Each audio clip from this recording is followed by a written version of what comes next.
Manunuring Kristo Jesus, naghain ng buhay sa krus, kaya tinakila ng Diyos. Binigyan ng ngalang tampok sa langit at sansinuko.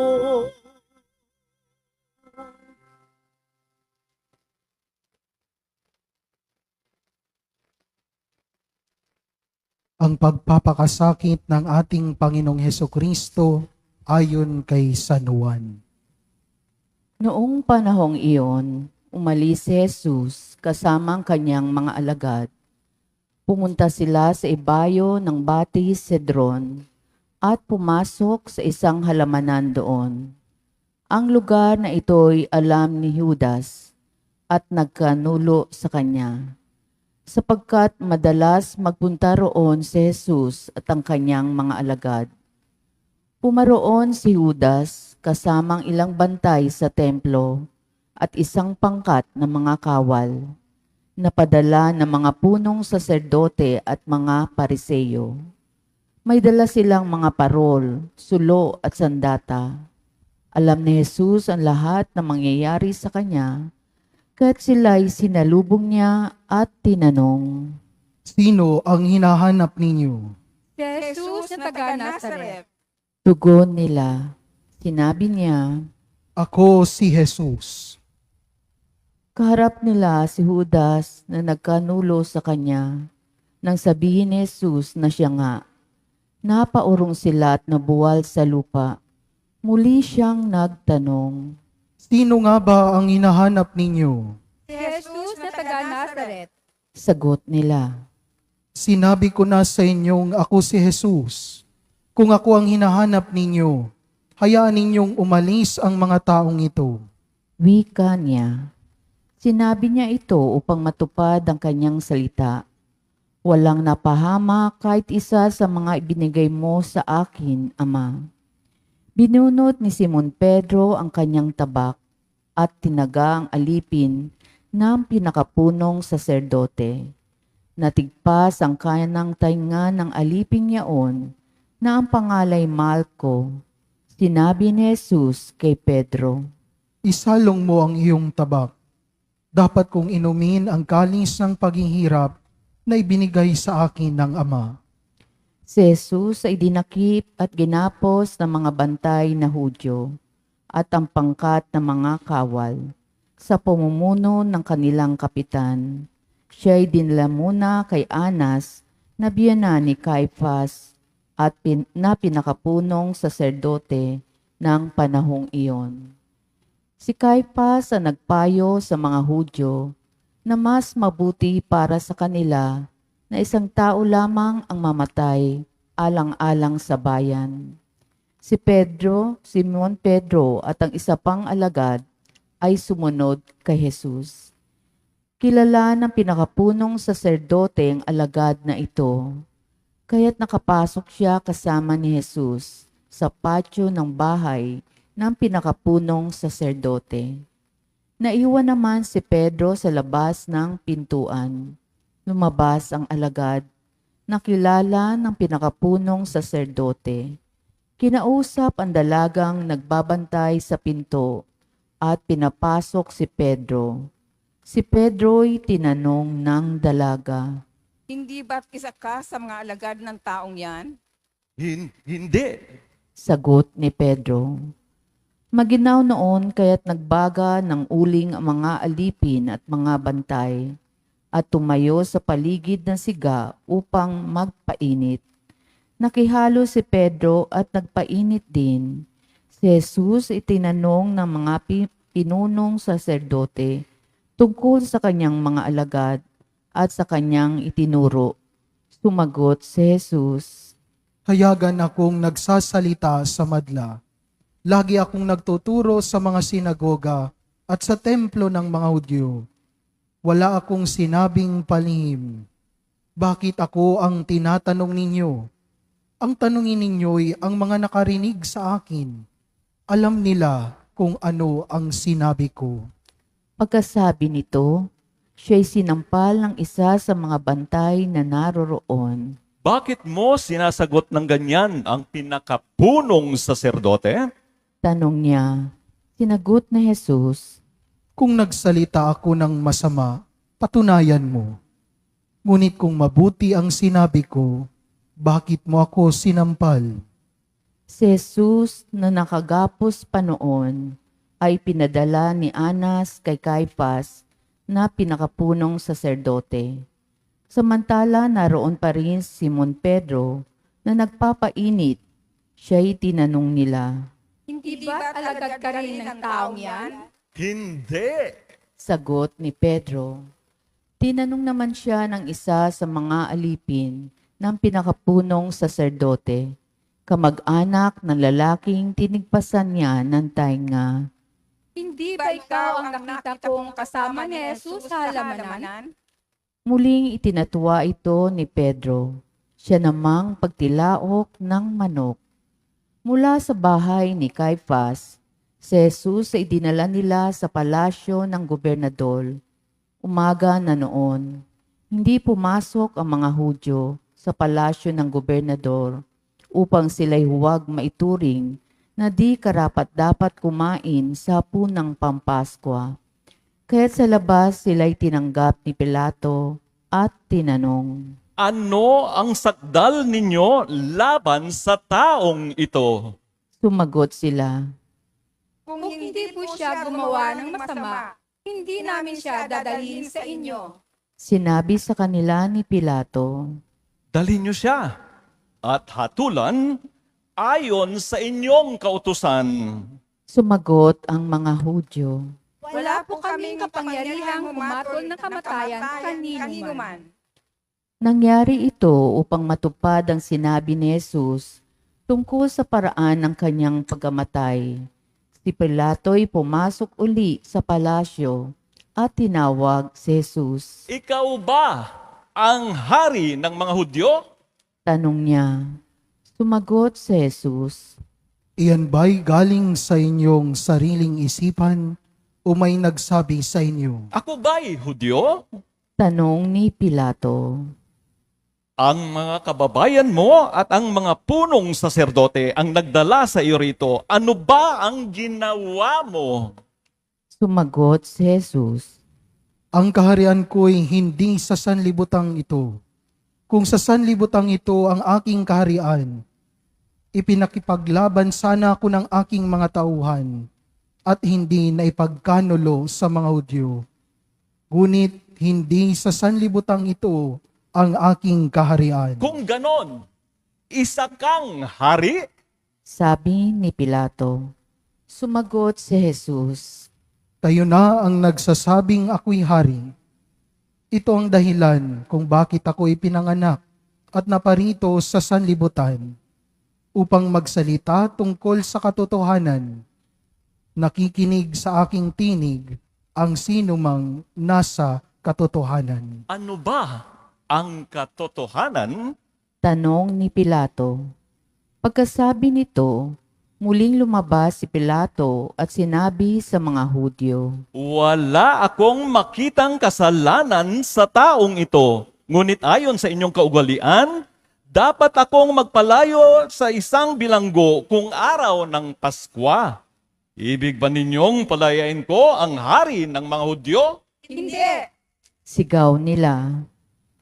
Wag siya, kundi si Barabas. Si Barabas ay isang tulisan, kaya't ipinakuha ni Pilato si Jesus at ipinahagupit. Ang mga kawal ay kumuha ng halaman ng matinik, ginawang korona at ipinatong kay Jesus at sinuutan siya ng balabal na purpuran. Isa't isang lumalapit sa kanya at ang wika, Mabuhay ang hari ng mga Hudyo! at siya'y pinagsasampal. Lumabas uli si Pilato at sinabi sa kanila, Ihaharap ko siya sa inyo upang malaman ninyo na wala akong makitang kasalanan niya. At inilabas si Jesus na may koronang tinik at balabal na purpura. Sinabi sa kanila ni Pilato, Narito ang tao. pagkakita sa kanya ng mga punong saserdote at ng mga bantay, sila'y sumigaw. Ipako siya sa krus! Ipako sa krus! Sinabi ni Pilato, Kunin niyo siya at kayo ang magpako sa kanya. Wala akong makitang kasalanan niya. sumagot ang mga Hudyo. Ayon sa aming kautusay, nararapat siyang mamatay sapagkat siya'y nagpapanggap na anak ng Diyos. Lalong natakot si Pilato nang marinig ang mga pananalitang ito. Muli siyang pumasok sa palasyo at tinanong si Jesus. Taga saan ka ba? Subalit hindi tumugon si Jesus. Ayaw mo bang makipag-usap sa akin? Ani Pilato. Hindi mo ba alam na mari kitang palayain? O ipapako sa krus? At sumagot si Jesus. Kaya mo lamang magagawa iyan ay sapagkat ipinagkaloob sa iyo ng Diyos ang kapangyarihang iyan. Kaya mas mabigat ang kasalanan ng nagdala sa akin dito. Nang marinig ito ni Pilato, lalo niyang hinangad na palayain si Jesus, ngunit nagsigawan ang mga tao. Kapag pinalaya mo ang taong yan, hindi ka kaibigan ni Cesar. Sino mang nagpapanggap na hari ay kalaban ng Cesar. Pagkarinig ni Pilato ang pangungusap na ito, inilabas niya si Jesus at siya'y lumuklok sa hukuman sa dakong tinatawag na plataporma, Gabata sa wikang Hebreo. Araw noon ang paghahanda sa Paskwa at mag-ikakalabindalawa na ng tanghali. Sinabi ni Pilato sa mga Hudyo, Narito ang inyong hari. sumigaw sila. Patayin siya! Patayin! Ipako sa krus! Ipapako ko ba sa krus ang inyong hari? Tanong ni Pilato. Sumagot ang mga punong saserdote. Wala kaming hari, kundi ang Cesar. Kaya't si Jesus ay binigay sa kanila ni Pilato upang ipako sa krus. Kinuha nga nila si Jesus at lumabas siya na pasa ng kanyang krus patungo sa lugar kung tawagi dako ng bungo, Golgota sa wikang Hebreo. Pagdating doon, siya ay ipinako sa krus kasamang nanandalawa pa, isa sa gawing kanan at isa sa kaliwa. Sumulat si Pilato ng ganitong pangungusap at ipinalagay sa krus. Si Jesus na taga Nazaret ang hari ng mga Hudyo. Nasusulat ito sa mga wikang Hebreo, Latin at Grego, at marami sa mga Hudyo ang nakabasa nito, sapagkat malapit sa lungsod ang dakong pinagpakuan kay Jesus. Kaya't sinabi ng mga punong saserdote kay Pilato, Huwag niyong isulat na hari ng mga Hudyo, kundi sinabi ng taong ito, Ako ang hari ng mga Hudyo. Sumagot si Pilato, Ang naisulat ko'y naisulat ko na. nang maipako na ng mga kawal si Jesus, kinuha nila ang kanyang kasuotan at pinaghati-hatian ng apat. Kinuha rin nila ang kanyang tunika, ito'y walang tahi at hinabi ng buo, mula sa itaas hanggang sa ibaba. Nag-usap-usap ang mga kawal. Huwag nating punitin ito. Magsapalaran na lang tayo para malaman kung kanino ito mauuwi. Nangyari ito upang matupad ang isinaad sa kasulatan. Pinaghati-hatian nila ang aking mga kasuotan, at ang aking damit ay kanilang pinagsapalaran. Gayon nga ang ginawa ng mga kawal. Nakatayo sa tabi ng krus ni Jesus ang kanyang ina at ang kapatid na babae nitong si Maria na asawa ni Cleopas. Naroon din si Maria Magdalena, Nang makita ni Jesus ang kanyang ina at ang minamahal niyang alagad sa tabi nito, kanyang sinabi, Ginang, narito ang iyong anak. at sinabi sa alagad. Narito ang iyong ina. Mula noon, siya'y pinatira ng alagad na ito sa kanyang bahay. Pagkatapos nito, alam ni Jesus na naganap na ang lahat ng bagay at bilang katuparan ng kasulatan ay sinabi niya, Nauuhaw ako. may isang mangkok doon na puno ng maasim na alak. Tinubog nila rito ang isang espongha. Ikinabit sa sanga ng isopo at idiniit sa kanyang bibig. Nang masipsip ni Jesus ang alak, ay kanyang sinabi. Naganap na. Iniyukayok niya ang kanyang ulo at nalagot ang kanyang hininga. Magsilhod po ang lahat.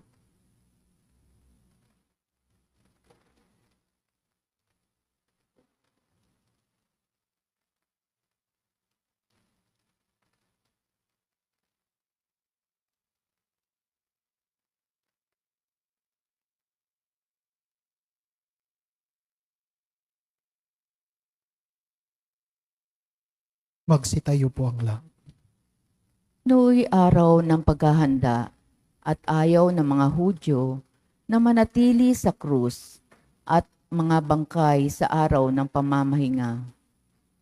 Sapagkat dakila ang araw ng pamamahingang ito, kaya tiniling nila kay Pilato na ipabali nito ang mga binti ng mga ipinako sa krus at alisin doon ang mga bangkay.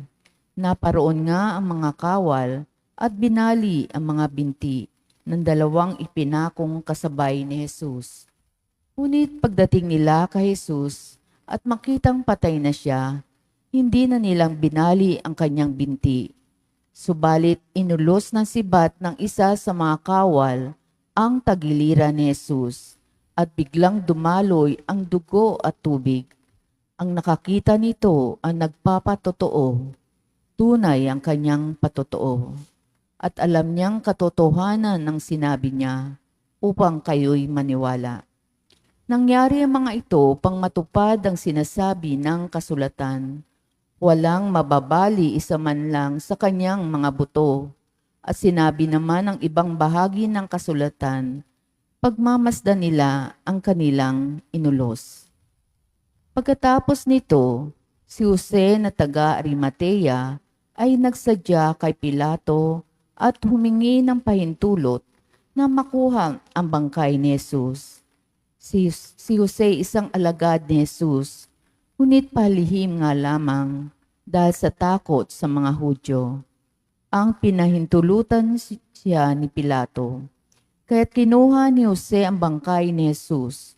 Sumama sa kanya si Nicodemo na may dalang pabango, mga 100 libra na pinaghalong mira at alo. Siya ang nagsadya kay Jesus isang gabi. Kinuha nila ang bangkay ni Jesus at nilagyan ng pabango habang binabalot ng kayong lino ayon sa kaugalian ng mga Hudyo. Sa pinagpakuan kay Jesus ay may isang halamanan at dito'y may isang bagong libingang hindi pa napapaglibingan. Yamang noon ay araw ng paghahanda ng mga Hudyo at dahil sa malapit naman ang libingang ito'y doon nila inilibing si Jesus. Ang mabuting balita ng Panginoon. Pinupuri ka namin, Panginoong Heso Kristo.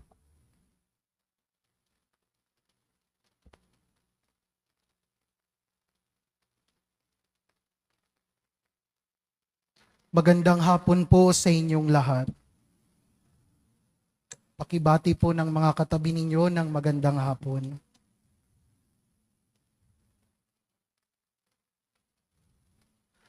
Mga kapatid, ngayong Biyernes Santo, tayo ay nakatayo sa paanan ng krus. Walang palamuti, walang gloria, walang kampana, walang kasiyahan, tanging katahimikan, pagninilay at pagharap sa isang katotohanang mahirap tanggapin, ngunit kailangang yakapin. Ang pag-ibig ng Diyos ay dumaan sa matinding paghihirap.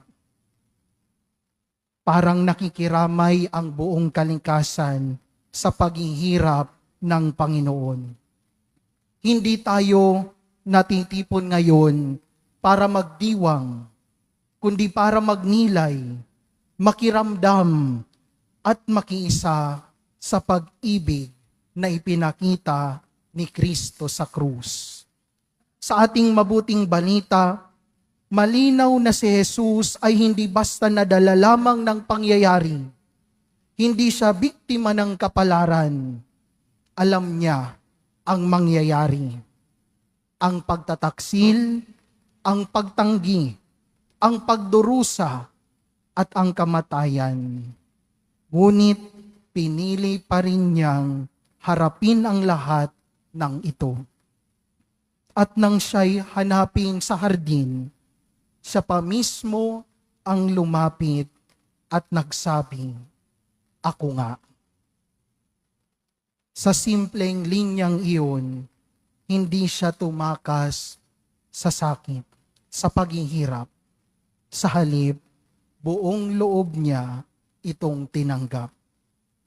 Mga kapatid, dito natin naunawaan ang mensahe ng krus. True love does not run from pain. It embraces the cross for the sake of others. Mga kapatid, ang pag-ibig na ipinakita ni Jesus ay hindi emosyon lamang o salita lamang. Ito ay konkretong pag-aalay ng sarili, isang pag-ibig na handang masaktan, handang mapahiya, at handang mamatay alang-alang sa minamahal. Sa ating buhay ngayon, likas sa atin ang umiwas sa paghihirap. Hanggat maaari, gusto natin ng komportable at maginhawang buhay. Kapag nahihirapan sa isang relasyon, sa isang ugnayan, umaalis agad. Kapag mabigat na ang responsibilidad, sumusuko na. Kapag nasasaktan na, nagsasara ang puso natin. Ngunit ang krus ni Kristo ay isang paanyaya upang baguhin ang ating pananaw. Jesus did not avoid suffering. He transformed it into salvation. Ang mismong bagay na kinatatakutan ng tao, ang paghihirap at kamatayan, ay ginawa niyang daan tungo sa buhay at kaligtasan. Mga kapatid, ang tunay na pag-ibig handang magdusa para sa minamahal. Madali itong sabihin, ngunit mahirap isabuhay. Sapagkat ang tunay na pag-ibig ay hindi lamang nararamdaman, ito ay pinipili, lalo na kapag mahirap na. Ang tunay na pag-ibig ay nananatili kahit hindi na komportable. Ito ay nagpapatawad kahit paulit-ulit na nasasaktan. Ito ay nagtsatsaga kahit tila wala ng kapalit. Kung susuriin natin ang kwento ng pasyon, makikita natin ang ating mga sarili. May mga pagkakataon na tayo ay tulad ni Pedro, nangakong maging tapat, ngunit nauwi sa pagtatanggi. May mga sandali na tayo ay tulad ni Pilato, alam ang tama, ngunit piniling sundin ang mas madali. At may mga pagkakataon din na tayo ay tulad ng karamihan. nadadala ng agos at nakikisigaw nang hindi iniisip ang katotohanan. Ngunit sa kabila ng ating kahinaan, si Jesus ay nanatiling tapat. Si Jesus ay nanatiling tapat at hindi niya tayo iniwan. Hindi siya bumaba sa krus sapagkat hindi ang mga pako ang nagpanatili sa kanya roon, kundi ang kanyang pag-ibig para sa atin. Tunay nga, sin nailed him to the cross, but love kept him there. Kaya sa ating pagpaparangal sa krus, inaanyayahan tayo hindi lamang upang halikan o pagmasdan ito, kundi upang maunawaan ang kahulugan sa ating buhay. Ang paggalang sa krus ay hindi lamang isang ritual. Ito ay isang hamon para sa ating lahat. Hamon na yakapin ang ating sariling mga krus, ang mga paghihirap, ang mga pagsasakripisyo, at responsibilidad na kaakibat ng pagmamahal. Hamon na piliin ang tama kahit mahirap, magpatawad kahit masakit, at manatiling tapat kahit tila wala ng pag-asa. Mga kapatid, ang krus ay hindi tanda ng pagkatalo, kundi ng tagumpay ng pag-ibig. Sa krus, ipinakita ng Diyos na ang kanyang pagmamahal ay hindi sumusuko, hindi tumatakbo, at hindi natatakot sa paghihirap. Ito ay pag-ibig na nagtatagal, nagtsatsaga, nananatili, at nag-aalay ng sarili hanggang wakas. Sa ating paglapit sa krus ngayon, naway hindi lamang ito maging isang panlabas na gawain. Naway maging panloob itong pagbabago. Isang desisyon na magmahal tulad ni Kristo. Isang pag-ibig na hindi umiiwas sa paghihirap, kundi handang yakapin ito alang-alang sa iba. Sapagkat sa huli, tayo ay hindi iniligtas ng kaginhawaan, kundi ng pag-ibig na nagtiis hanggang kamatayan. Sa pagkakataong ito, saglit tayo tumahimik.